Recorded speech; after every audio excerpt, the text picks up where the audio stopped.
प्रियव्रत महाराज के वंश की कथा पंचम स्कंद के वर्णन में आती है और ये चौथे स्कंद में उत्तानपाद राजा के वंश का वर्णन आता है। कथा को आप लोग ध्यान से सुनेंगे तो इसमें आध्यात्मिक भी समझ में आ जाएगा और लौकिक भी समझ में आ जाएगा, व्यवहारिक बातें भी समझ में आ जाएगी। उत्तानपाद राजा की दो रानियां हैं।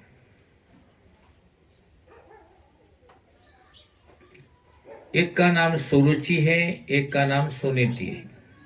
अब ये सुरुचि और सुनीति का आप लोग अच्छी तरह से ध्यान से सुनो। सुरुचि उसको कहते हैं जो तुम्हारी बुद्धि की रुचि, बुद्धि जिसमें रुचि मानती है,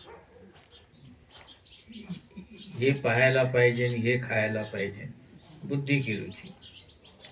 और सुनीति उसको कह देते हैं कि जो सुंदर नीति है, नीति के अनुसार जीवन जीना, वो सुंदर नीति है। सुनीति में बहुत से सद्गुण होते हैं। सौंदर्य का अंश थोड़ा कम होता है, सौंदर्य नहीं होता, लेकिन गुण बहुत होते हैं। कई बार आप कहते हैं ना, उद्धव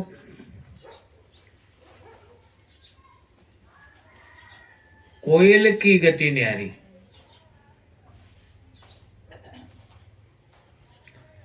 बगुले को बहु रूप दिए है कोयल की गति न्यारी। बगुला सफेद चिट्टा बिल्कुल सुंदर, बगुला समझते हो ना, बगड़ा, लेकिन वो खेतों में खड़ा रहता है या तालाब के किनारे खड़ा होता है, उसकी नजर कुठासते मछली के ओर है सुंदर, लेकिन त्याच्या तपश्चर्या करतो, आंखें बंद करून बसतो तो, असं लागतं की तो तपस्या करून राहिलाय, परंतु त्याची नजर कुठं असते, मछली के ऊपर टिकी रहती। कुठून मछली येईल आणि मी काय, सुंदर रूप दिया। लेकिन कोयल की गति न्यारी, कोयल इतनी सुंदर गाती है, इतनी सुंदर आवाज में गाती है, लेकिन भगवान ने उसको काला बना दिया। मेरा कहने का आपको तात्पर्य है, सुनीति की नीति अच्छी है, सुंदर नहीं है। सुरुचि में कोई सद्गुण नहीं, जो सुरुचि है उसमें कोई सद्गुण नहीं, सुनीति में सद्गुण है, लेकिन सुरुचि में सद्गुण तो नहीं है, लेकिन सुंदर बहुत है। राजा को सुनीति अति प्रिय है, सुरुचि अति प्रिय है और सुनीति प्रिय नहीं है। मराठी में क्या कहेंगे तुम उसको, एक आवडती एक नावडती। अब राजा जो है वो रुचि के अधीन हो गया, नावडती के अधीन हो गया, नीति का उन्होंने त्याग कर दिया। उसको कहा जाओ तुम महल से बाहर निकल जाओ, सुनीति को त्याग दिया, तुम महल से बाहर निकल जाओ। ध्यान से सुनो, आंखें दो प्रकार की होती है मनुष्य की, एक बाहर की आंखें उसको चर्म चक्षु कहते हैं, एक अंदर की आंखें उसको ज्ञान चक्षु कहते हैं। सभी को ज्ञान चक्षु से देखने की आदत डालनी चाहिए, ज्ञान दृष्टि से। यह आदमी अंधा है, लंगड़ा है, पंगा है, सड़क पे बैठा है और कहते हैं देवाचे नावाने द्या द्या द्या, त्याला भिकारी मत समझा। के हरि व्यापक सर वत समाना, भगवान सब जगह व्यापक है। अगर वो ज्ञान चक्षु से देखेंगे तो उसके अंदर भी आत्मा है, वो भी दरिद्र नारायण है कि नहीं। उसको चमड़ी की आंखों से देखो तो चमड़ी की परीक्षा करोगे, ज्ञान चक्षु से देखो तो भगवान की परीक्षा करोगे। राजा जो है वो चमड़ी का मोह हो गया। सुरुचि की चमड़ी सुंदर थी, उसमें राजा को मोह हो गया। और वो मोह में क्या होता है, जब व्यक्ती को जास्त मोह होतो त्याच्या आत अंतकरण में थोडंफार कोई ज्ञान असतं ना, ते ज्ञान भी वाहून जात। रामायण में चौपाई लिखी तुलसीदास जी ने, मोहनिसा सब सोहनिहारा, देखिए सपन अनेक प्रकार। मोहरूपी रात्रि में सोने वाला व्यक्ति नाना प्रकार के स्वप्न देखता है। राजा मोह में फंस गया। जो आदमी मोह में फंस जाता है वो अपना भान खोता है कि मैं कौन हूं। कस्तवम कोहम कूत आयात, कामे जननी को मेतात, इति परिभव सर्वं सार, विश्वम त्याक्त्वा स्वप्न विचार। मैं कौन हूं, मैं कहां से आया हूं, मेरा नाम क्या है, मेरी माँ कौन है, मेरा बाप कौन है, ये संसार कौन है। मोह रूपी रात्रि में सोने वाला आदमी जब मोह हो जाता है तो अपनी असली पहचान भूल जाता है।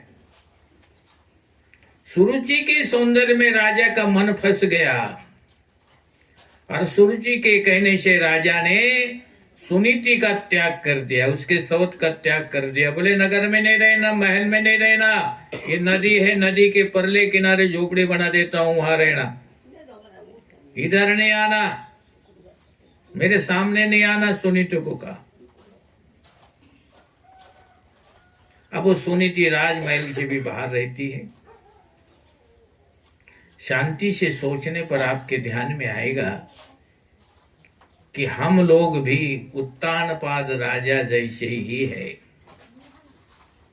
उत्तान शब्द, उत्तान शब्द का अर्थ क्या होता है, ऊपर, जिसके पाव ऊपर होते हैं। पाद यानी पाव। जब जीवात्मा माता के पेट में होता है तब उसको नीचे, उसके जो सिर नीचे और पाव ऊपर होते हैं। जीव जब बाहर आता है तो पहले उसका सिर निकलता है माँ के गर्भ से। माता के पेट में सभी लोग उत्तानपाद है। अभी उत्तानपाद की दो रानियां हैं, एक सुरुचि एक सुनीति। जिसे नीति प्रिय नहीं है उससे रुचि प्रिय है। जा व्यक्ति को नीति नहीं प्रिय, रुचि प्रिय है। तो संयम किसी को भी अच्छा नहीं लगता आजकल। किसी ने कहा इथच बसायचो, असं का आम्ही फिरू, तिसरे का तो बोलायचं नाही, आम्ही बोलू। तो ये रुचि है। इसलिए मैं आपको कहता, संयम किसी को भी अच्छा नहीं लगता। इंद्रियों को भोगने की इच्छा हो उसको सुरुचि कहते हैं। जैसे तुम्हारे मन में आ गया अभी जाके कुछ खा लूं, आपको देख लो, तो सुरुचि, वो सुरुचि होती है। सुरुचि भोगने की इच्छा होती है। इंद्रिया जो मांगे वही सुख इंद्रियों को दीजिए, वो इंद्रिया खुश रहती है। इंद्रिया दासी है, और जो दासी आहे ती जो मागत त्याला नाही द्यायचं, तिला आपल्या हातात ठेवायचं। दासीचे गुलाम नाही व्हायचे, दासीला गुलाम बनवायचं। अब महाराज कोई क्या मांग लेता है, कोई क्या मांग लेता है। ये जीव भी एक इंद्रिय है, ये भी दासी है, लेकिन इसने हमको दास बना दिया, अपना हमको गुलाम बना दिया। जैसे बोलेगी वैसी नाचेगी। सुरुचि के पुत्र का नाम उत्तम है और सुनीति के पुत्र का नाम ध्रुव है। दो एक बेटा एक पत्नी को हुआ। जिसको रुचि प्रिय है उससे उत्तम फल मिलता है। कथा को ध्यान से सुनो। जिसको रुचि प्रिय है त्याला उत्तम फल मिळतं। रुचि का मतलब जो चाहे जैसा जो प्रिय है त्याला उत्तम फल मिळतं। और उत्तम शब्द पर थोड़ा सा विचार करो। उत शब्द का अर्थ है ईश्वर। अष्टमी जो जन्माष्टमी जो हम उत्सव अर्थात ईश्वर प्रागट्य का, ईश्वर का प्रागट्य, उसको उत्तम कहते हैं। उत्फल है, शब्द के बाद तम रखा है, उत्तम। तम अर्थात अंधकार, अंधकार अर्थात अज्ञान।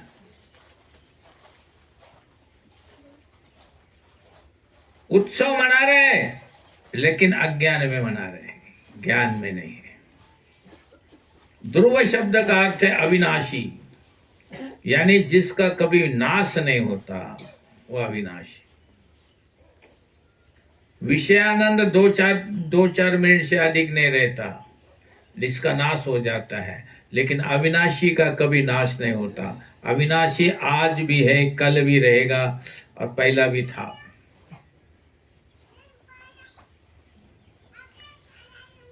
प्राचीन काल में जब लोग यात्रा करने जाते थे तब उनके पास सुविधा नहीं होती थी। आज सुविधा नहीं होगी तो घर से बाहर नहीं निकलेंगे। मान लो किसी ने कहा कि भाई कोई कथा हो रही है, तो आज स्कूटर अगर घर में नहीं होगी तो नहीं जाना था, लेकिन स्कूटर नहीं, कैसे जाएगा। सुविधा के पीछे पागल हो गया। सुविधा ने हमें अपना गुलाम बना दिया। राजा ने सुनीति का त्याग करा। विषयानंद उत्तम स्वरूप है। एक दिन की बात, ध्रुव जी 5 वर्ष के हो गए। एक बार जब ध्रुव जी मित्रों के साथ खेल खेलने जा रहे थे, तो आपस में खेलते खेलते उसने पूछा, तेरे बाप का नाम क्या है, तेरे बाप का नाम क्या है। सबने अपने अपने पिता का नाम बता दिया, लेकिन ध्रुव का जो पीछा है कि तुम्हारे पिता का नाम क्या है, तो ध्रुव को मालूम ही नहीं था मेरा पिता कौन है। ध्रुव घर आया, अपने माता जी के पास रोने लगा। सभी बालकों ने अपने अपने पिता का नाम बताया। माता, मेरे पिता का नाम क्या है, मुझे अपने पिता के बारे में जानना चाहता हूं, मेरे पिता कौन है, कहाँ है। जब ये पूछा उसने तो सुनीति का हृदय भर आया, क्योंकि जिस पिता का नाम बताने जा रहे हूं वो पिता ने तो मुझे भी त्याग दिया, इसको भी त्याग दिया है। अब कैसे नाम लूं। फिर कहने लगा, पुत्र अब बड़ा हो गया, समझाना तो पड़ेगा अभी इसको, अब तो छोटा तो है नहीं। उससे फिर कहने लगी, बेटे मैं तुम्हें बताती हूँ, ये सामने जो राजमहल है ना, तो राजमहल का जो राजा है ना, वो तेरे पिता है। मेरे पिता? भाई इतना कहते बच्चा दौड़ते ही चल पड़ा राजमहल।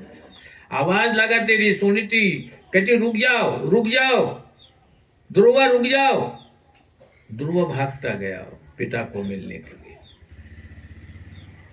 अब इधर राजा बैठा था सिंहासन के ऊपर, सुनीति का तो उसने त्याग कर दिया था।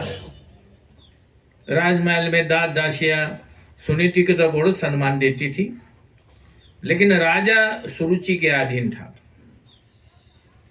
जैसे राजमहल में पहुंच गया ध्रुव, सब लोगों को कहने लगा, मेरे पिताजी कहाँ है, मेरे पिताजी कहाँ है।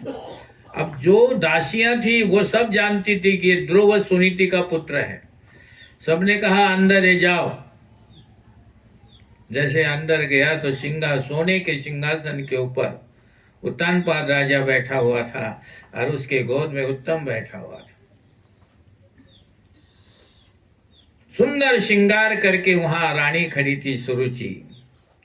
बालक दौड़कर पहुंचा ध्रुव। कोई भी बालक आपके पास आए तो उसमें बाल श्री कृष्ण लाल के दर्शन करने चाहिए। कृष्ण बालक जो होते हैं वो भगवान के स्वरूप होते हैं। बालक में जब तक विकार वासना नहीं है तब तक बालक भगवान का रूप होता है। हाँ, बालक भगवान का रूप होता है। वासना जागने के बाद फिर जीव भाव आता है। जब वासना नहीं तब तक जीव भाव नहीं आता, उसमें भगवान का भाव रहता है। मेरा आपको कहने का मतलब है ध्रुव जी गए, लेकिन उत्तम राजा ने देखा कि ये मेरा पुत्र है, लेकिन उत्तम राजा का हृदय तो भर आया, लेकिन सामने खड़ी थी सुरुचि। हाँ? उत्तम राजा पत्नी के अधीन था। पराधीन सपने सुख नाही। जो आदमी पराधीन रहता है त्याला स्वप्नेमध्ये भी सुख मिळत नसतं।